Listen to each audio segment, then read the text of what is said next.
আজ রান্না করছি মাসকলাইয়ের ডাল। আর আমাদের ত্রিপুরাতে এই মাসকলাইয়ের ডাল অনেকটাই জনপ্রিয়।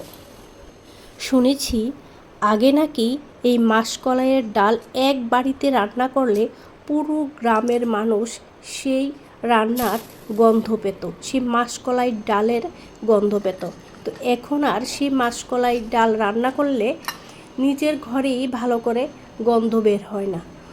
গ্রাম কি গ্রাম, গন্ধ বের হওয়া তো দূরের কথা। আচ্ছা যাক, আমি কিভাবে রান্না করছি সেটা বলছি। তো এখানে আমি মাছগুলোকে ভালো করে এবার ভেজে নেব।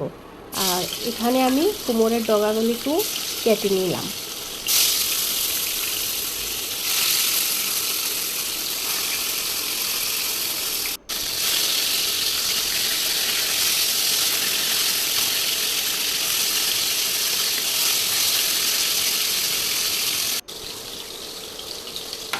কোমরের ডগাগুলিকে ভালো করে ধুয়ে রাখতে হবে। ভালো করে ধুয়ে নিলাম। এবার আমি ভাজা মাছগুলি নামিয়ে নিচ্ছি। ওই তেলেই দিয়ে দিলাম 2-3টি শুকনো লঙ্কা আর তেজপাতা। দিয়ে দিলাম পেঁয়াজটা হয়ে আসতে দিয়ে দিলাম আগে থেকে করা মশলাতে আমি কী কী দিয়েছি সেটা আপনারা দেখেছেন। কাঁচা লঙ্কা, আদা, একটুখানি পেঁয়াজ আর জিরে, ধনিয়ার গুঁড়ো। এবার আমি একটুখানি ঢেকে দিলাম। এখানে আমি মাসকলাই ডালের পেস্টটা বানিয়ে নিয়েছি।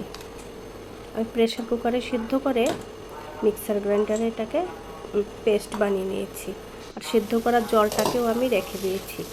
এই জলটাই আমি তরকারিতে ঝোলের জন্য ব্যবহার করব। তো এবার দিয়ে দিলাম মাসকলাই ডালের পেস্টটা।